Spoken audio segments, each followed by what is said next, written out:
así como el proceso económico de este importante proyecto. Aclaró además que es absolutamente transparente y el trabajo conjunto.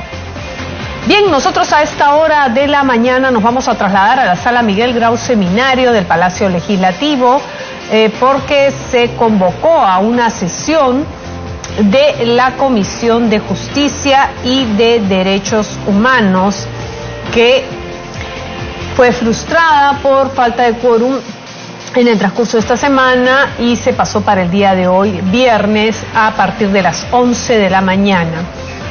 Hay que señalar que, como pueden ver en las pantallas de Congreso Televisión, pues ya se encuentran ahí sus miembros, encabezados por el congresista Alberto Oliva. Está prevista la intervención del representante del Poder Judicial y del Ministerio Público, de ambos representantes, sobre la excarcelación del reo Rubén Moreno Olivo, alias Goro. Vamos a ver entonces el desarrollo de esta sesión. Justicia y Derechos Humanos, agradecemos la predisposición para poder venir a informarnos sobre todo las acciones adoptadas referente a la excarcelación del reo Rubén Moreno alias Goro, y le damos el uso de la palabra para que usted nos pueda informar sobre las acciones que ha tomado la institución que usted representa. El mecanismo que vamos a utilizar acá en las sesiones, primero escucharlo a usted, luego escuchar también sobre todo la exposición del abogado de la señorita Fiorella Nolasco y procedemos a las preguntas que van a realizar los señores congresistas. Estamos en una sesión informativa, lamentablemente no contamos con el quórum. Esperamos que en todo caso que los miembros de la Comisión de Justicia se puedan apersonar en el transcurso de la sesión. Tiene el uso de la palabra el doctor Lecaros.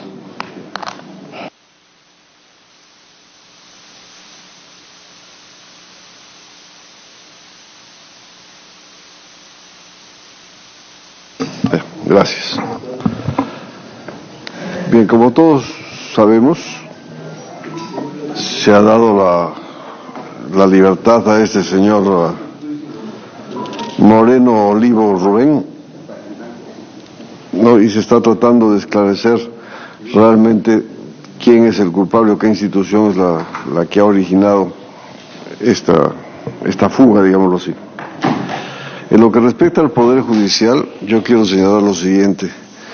Cuando un juez ordena el internamiento de un interno en un penal, se lo ordena pues al INPE del lugar donde está el juez. Si es el juez de Chimbote, será al INPE de Chimbote; si es el juez de Trujillo, al INPE de Trujillo, etcétera, etcétera.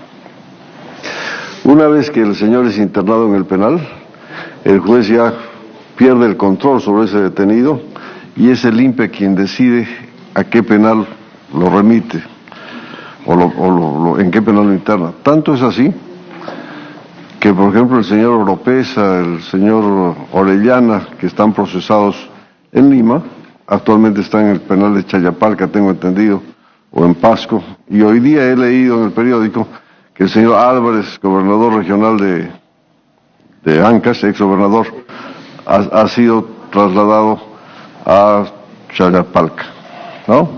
Es decir, el INPE es el que decide dónde lo pone. El juez del proceso no es notificado jamás, ni tendría por qué serlo, en qué penal está el detenido.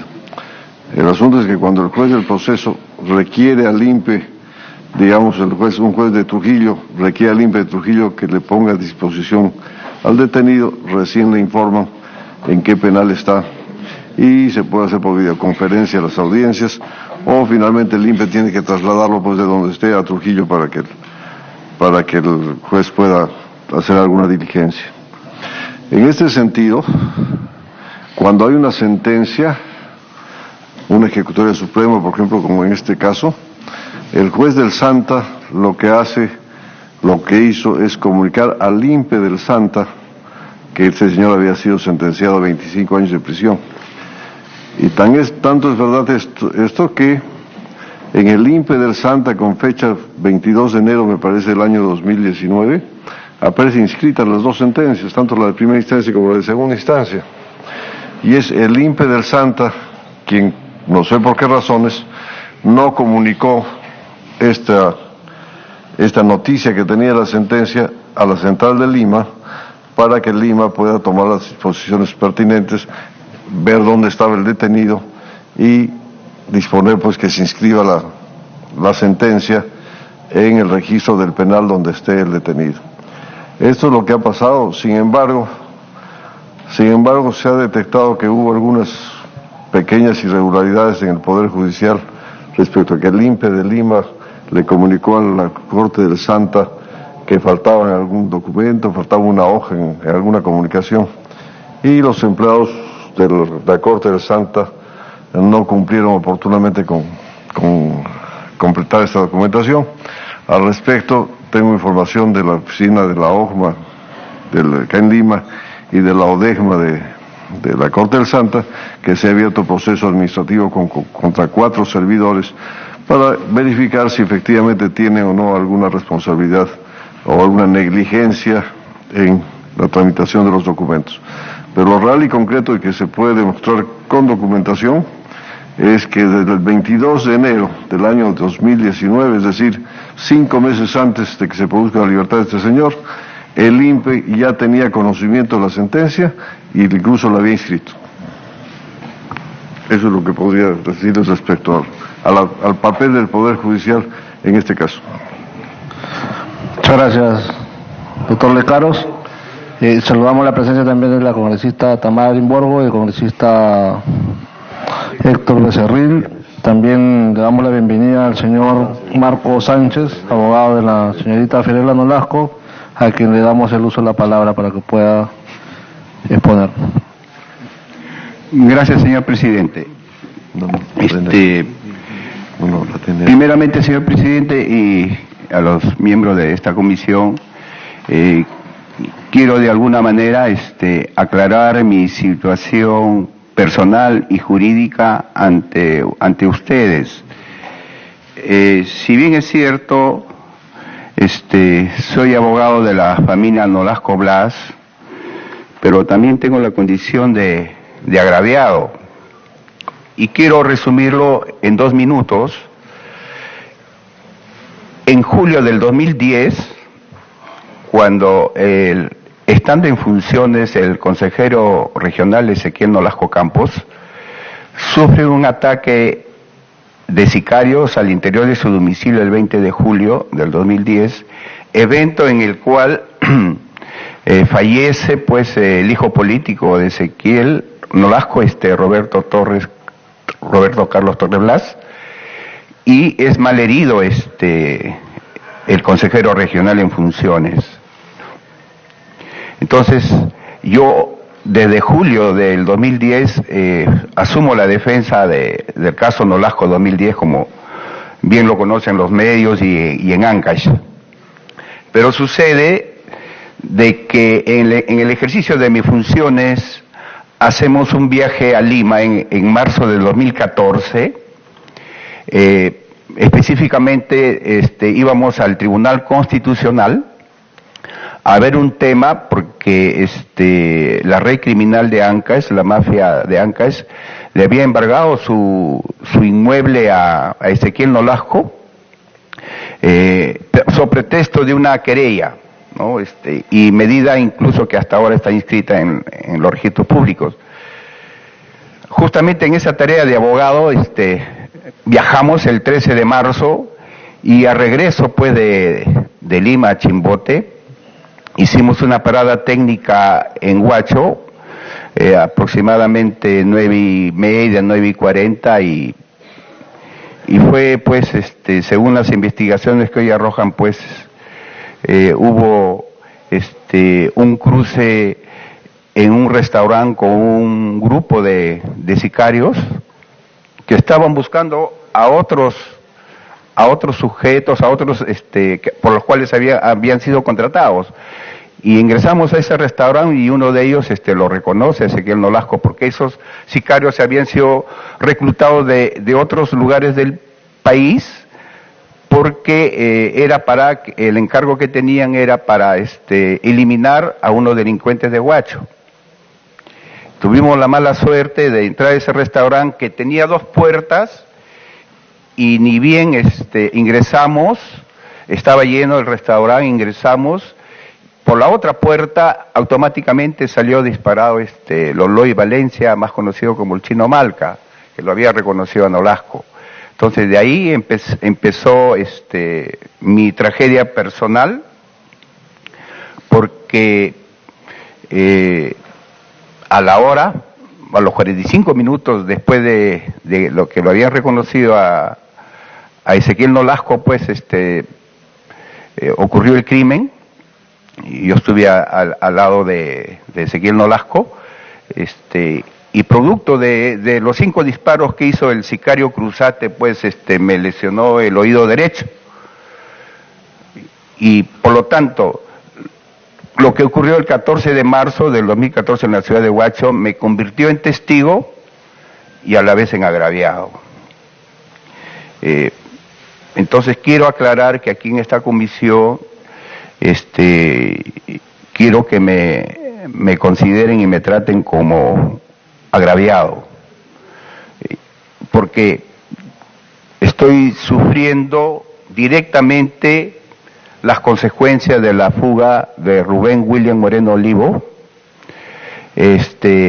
Bueno, esto no lo he dicho a nadie, pero ya que dada a la majestad del Congreso y de esta comisión, les transmito esta información, que yo no sabía de que Rubén William Moreno Olivo estaba en libertad, y él ha ido muy campechanamente a mi domicilio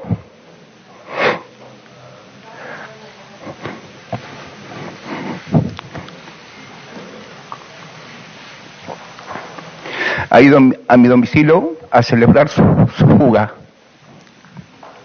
Ha hecho 2 disparos al aire.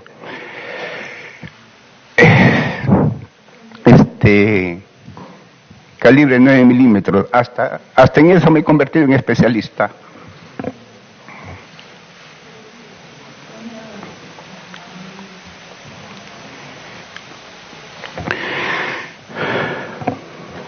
Y encima,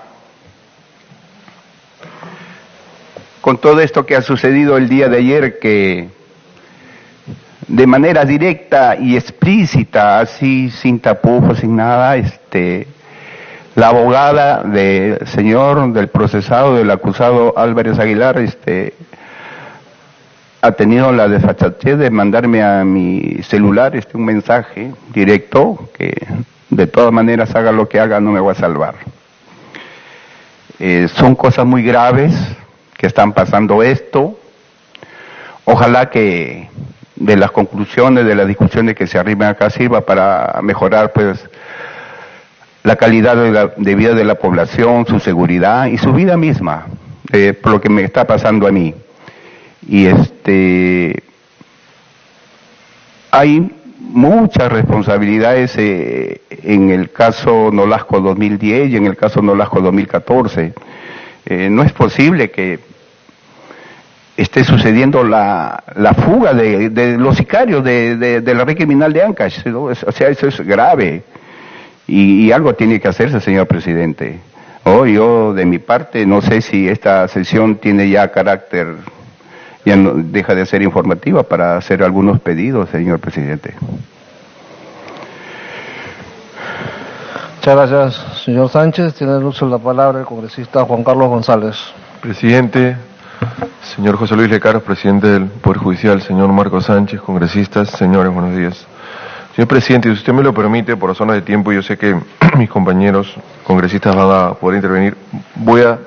No voy a detallar los hechos porque ya son hartamente debatidos en vuestra comisión, señor presidente, así que voy a entrar de frente, con todo respeto, señor Lecaros, a hacerle las preguntas. Antes de iniciar, señor presidente, me llama la atención dos cosas. Uno, que he escuchado al señor Lecaros hace 3 días, en una entrevista, que él dijo algo que lo acaba de repetir ahora con otras palabras, pero el sentido es el mismo. Él dijo que ha sido un pequeño error. Lo acaba de decir hace menos de 10 minutos. Y para mí, esto no es un pequeño error. Esto es un tema de negligencia y una falta de responsabilidad. No estoy catalogando a la persona, sino a las expresiones del presidente del Poder Judicial. Solamente quería comentar eso y está grabado, gracias a Dios. Así que la prensa que tanto le gusta difundir las cosas malas nuestras, espero también que difundan los comentarios del señor presidente del Poder Judicial con todo respeto. Voy a hablar de los tres procesos. El expediente 6487, señor presidente, el cual consigna la condena de 25 años de prisión por homicidio en grado de tentativa contra Ezequiel Nolasco, ocurrido en el 2010, en el que murió el hijastro del político Roberto Torres Blas. En este caso existe, señor presidente, una condena firme por parte de la Corte Suprema dictada en agosto del 2017. En el segundo expediente, que es el 347-2015 y corresponde al asesinato del 2013 de Hilda Saldarriaga, testigo clave en el primer caso. En este caso, señor presidente, señor José Luis Lecaros, en agosto del 2016 y por el caso del asesinato de Hilda Saldarriaga, el juez Concepción Caraguancho dictó 18 meses de prisión preventiva, la cual fue ampliada por 12 meses hasta febrero del 2019. Estoy viendo esta línea de tiempo porque es importante. Pero el 5 de febrero del 2019, el magistrado dispuso variar el mandato de prisión preventiva por arresto domiciliario. En la resolución, señor presidente del Poder Judicial, se señala que se debía ejecutar siempre y cuando no tenga proceso pendiente con mandato de detención o sentencia a pena privativa de libertad efectiva pendiente de cumplimiento. Entonces, pregunto, doctor José Luis Lecaros, presidente del Poder Judicial, ¿por qué Rubén Moreno Olivo está libre? El tercer expediente es el 120-2014, donde se le procesa por el homicidio calificado de Ezequiel Nolasco, ocurrido en el 2014. En este caso, ingresó el 2 de junio de 2014 al penal de Ancón 1 para cumplir con una orden de prisión por 18 meses que luego fue ampliada por 18 meses más y luego por 12 meses más. En total, si hacemos una suma, es 48 meses de prisión preventiva y luego se dictó comparecencia restringida. Segunda pregunta. Señor doctor José Luis Lecaros, ¿existe un sistema integrado en el Poder Judicial que puede identificar si tiene o no mandato de detención o si tiene condena efectiva dispuesta por otro juzgado o solo se le deja a la autoridad penitenciaria que pueda verificar o revisarlo? ¿Qué ocurrió con la sentencia condenatoria confirmada por la Corte Suprema en el 2017? ¿Por qué el INPE no la verificó en su sistema? Señor José Luis Lecaros. Tercera pregunta. La sentencia fue confirmada por la Corte Suprema el 1 de agosto del 2017, pero ¿por qué recién el 4 de enero de este año, 2019, la Corte Superior del Santa remitió la sentencia al INPE a Lima? Ya voy a terminar, me falta un minuto. Cuarta pregunta. Señor presidente del Poder Judicial, por su venia, señor presidente, el ministro de Justicia, y esto lo acabo de ver hace una hora, en un video que tengo, indicó que dicha sentencia estaba sin firma, sin postfirma, sin huella digital del secretario judicial, motivo por el cual el encargado de mesa de partes devolvió el oficio a sede judicial y por ello recién el 31 de enero nuevamente se intentó registrar la sentencia condenatoria, pero otra vez fue observada por el INPE y al no adjuntar el fallo resolutivo. Quinta pregunta, doctor José Luis Lecaros, de acuerdo a lo señalado por el ministro de Justicia, la dirección regional no estaba obligada a registrar la sentencia porque Moreno Olivo no estaba recluido en el Santa, en Ancash, sino en Lima. ¿Qué nos podría señalar al respecto? No obstante, lo registraron, pero ni siquiera estaba en el sistema integrado, sino en el CARDES, que es una metodología de la época de la carreta, y que desde el año 2010 no se autoriza y el Poder Judicial no verifica esto. Creo que ya el tema de las políticas públicas lo hemos dicho 20 veces, creo que no están articuladas, eso ya es un tema clarísimo. Y la última pregunta, ahora sí termino, acá tengo el informe que hace la policía al Poder Judicial, lo dice acá.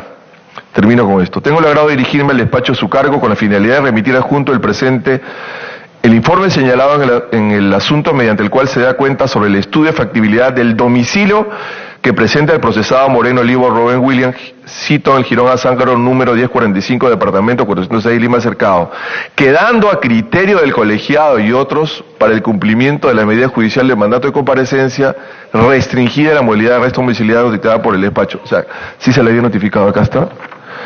Y quiero mostrar mi sorpresa de que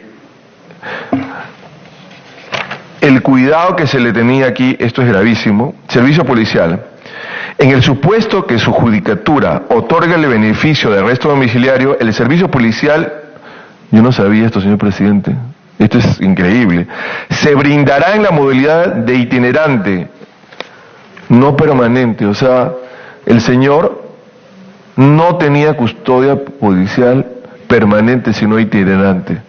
O sea, acá está, esto no es un documento falso, esto es un documento de la policía. Y la resolución electoral, yo quisiera que nos comente, señor José Luis Lecaros, con todo respeto, el convenio entre la policía y el Poder Judicial solamente está firmado por la policía, no sé si también lo rubricó, lo consolidó el Poder Judicial, ¿no? Acá está en el artículo 1, aprobar el protocolo institucional de actuación conjunta entre el Poder Judicial y la Policía Nacional para la seguridad de procesados con mandato judicial de comparecencia restringida en la modalidad de arresto domiciliario que en anexo adjunto forma parte de la presente resolución. El único que firma, el que tengo documento, espero que el señor Lecaros nos pueda presentar la firma del Poder Judicial. Acá solamente está la firma de la policía. Gracias, señor presidente. Mil disculpas por extenderme. Muchas gracias. Tiene uso la palabra el congresista Becerril. Gracias, presidente. Saludo al señor presidente del Poder Judicial, a quien damos la bienvenida, también a los colegas de la comisión.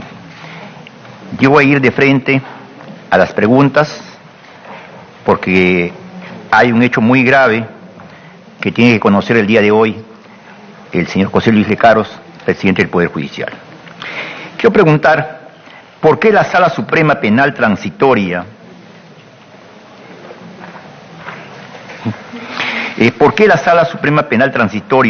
de la Corte Suprema de Justicia se demoró 16 meses para que la resolución que denegó el recurso de nulidad de la sentencia sea firmada por todos los jueces supremos y sea devuelto a la Corte Superior de Santa? Generalmente, ¿cuánto se demoran en obtener la firma de los señores jueces supremos en las resoluciones que emiten? ¿Es normal todo este tiempo que haya pasado? Segundo, ¿por qué la Segunda Sala Penal de Apelaciones de la Corte Superior de Justicia del Santa solicitó el registro de la sentencia a la Oficina de Registro Penitenciario de Chimbote, si lo que correspondía, según el gerente general del INPE, era remitir dicha sentencia a la subdirección del registro de la Oficina Nacional del INPE? Tercero, se entiende que en lo que respecta a la remisión de sentencias condenatorias para la inscripción en los registros del INPE, la comunicación entre el Poder Judicial y el INPE es constante y los funcionarios responsables conocen los requisitos que se deben cumplir para el registro de las mismas. ¿Por qué entonces la Sala Penal de Apelaciones de la Corte Superior de Justicia del Santa remitió a la Subdirección de Registros de la Oficina Nacional del INPE la resolución hasta en 2 oportunidades sin cumplir con los requisitos para su registro? El 27 de septiembre de 2018 remite la solicitud de inscripción sin la firma, sin sello de posfirma y sin huella digital del secretario. Y el 31 de enero vuelve a remitir nuevamente la solicitud sin adjuntar el fallo resolutivo de la sentencia. ¿No habrá sido esto, digamos, algo adrede para demorar justamente la inscripción en el INPE y de esa manera facilitar la fuga de este sicario? Presidente, permítame hacer rápidamente un intermedio. Hay un hecho muy grave, un hecho muy grave que quiero que conozca, señor presidente del Poder Judicial. El día 10 de julio, yo presento un documento, una denuncia al general de la policía, José Luis Lavalle Santa Cruz, quien es nada menos que el comandante general de la Policía Nacional del Perú, donde hago una denuncia respecto a un informe que han elaborado en 2014 2 policías, un comandante y un mayor, y con esos informes de inteligencia se encarcelaron a 20 personas, a pedido del fiscal Juan Carrasco Millones. Pasan 3 años, salen en libertad 3 de ellos, comienzan a hacer las investigaciones y todo está con nombres, por si acaso. Y el coronel PNP Luis Guerrero Valladares, en ese entonces jefe de la Oficina de Inteligencia Territorial de Chiclayo, le manifiestan, manda un documento diciendo que esos informes, esos supuestos informes elaborados por el comandante Rommel Díaz Paz y el capitán Víctor Chafloque Olidén, no obran dentro de la Oficina de Inteligencia. Es más, que estos policías nunca han trabajado en inteligencia, señor presidente. O sea, un poquito de atención a ese tema. ¿Cómo es posible que manden a la cárcel durante 3 años con un informe falso, avalado por el fiscal Juan Carrasco Millones, que desde mi punto de vista es el que orquesta todo este tema? Rommel Díaz, después de eso, fue ascendido, o sea, que no se investigó, no llegó esa investigación al Poder Judicial, y no solamente fue ascendido, hasta ahora sigue en Lambayeque, porque se dice, yo no lo puedo afirmar, se dice que es parte de esa organización criminal. Ese documento que doy a conocer, presidente, por su intermedio del presidente del Poder Judicial, da lugar a un memorándum que hace el general Lavalle al general Freire Rodríguez Moreno, que es el director de investigación criminal de la Policía Nacional del Perú. 2 generales envían este documento a ¿quién? Al coronel PNP Harvey Julio Colchado Guamaní, jefe de la DIVIAC de la PNP, pidiéndolo que al término de la instancia haga llegar los informes correspondientes. ¿Qué ocurre, sabe, señor presidente del Poder Judicial? Ese documento llegó 6 para las 6. A las 6:30 fue filtrado este documento a un diario y fue publicado en los canales de televisión. Pregunto, colegas, señor presidente del Poder Judicial, por su intermedio, presidente, o sea, el comandante Harvey Colchado, jefe de la DIVIAC, se está rebelando ante 2 generales al filtrar un documento que es enviado por él. O sea, en la policía también igual ya no hay el principio de autoridad, hay un caos, hay una anarquía. Es gravísimo lo que está pasando. O el señor Harvey Colchado se cree con suficiente poder para retar a los generales y filtrar el documento, presidente. Esto se tiene que investigar y lo hago conocer a usted, porque creo, como presidente del Poder Judicial, tiene que conocer qué está pasando también en estos temas. Yo lamento que no haya venido la fiscal de la Nación. El día de hoy estoy mandando un documento pidiendo que se investigue ese tema. Y presidente, algo del Poder Judicial. Y le voy a manifestar con toda la buena voluntad del mundo. No es posible, presidente, que en el Poder Judicial, cuando van a tomar alguna decisión importante, jueces, en este caso jueces supremos, venga y filtren información de audios que maneja el señor Gorriti. Él lo filtra a la prensa para presionar y extorsionar a jueces. Y yo creo, discúlpeme la franqueza, que usted debería defender sus fueros, debería manifestarse en por qué tienen que extorsionar un día, 2 días antes de una decisión importante que tienen que tomar para obligarlos a inhibirse. Eso yo no creo que sea correcto. ¿Quién investiga por qué tiene esos audios que debe estar en la esfera de la Fiscalía de la Nación? A este señor Gorriti, o él, digamos, es el intocable en el Perú. De verdad, me hubiese gustado su pronunciamiento respecto a esta extorsión que están haciendo a jueces, no de ahorita, hace tiempo, sacando audios que no tienen ningún contenido incriminatorio, porque de haber conversado con uno o con otra persona, por más delincuente supongamos que sea, a uno no le hace criminal. Gracias, presidente, y disculpe usted que me haya extendido con este tema.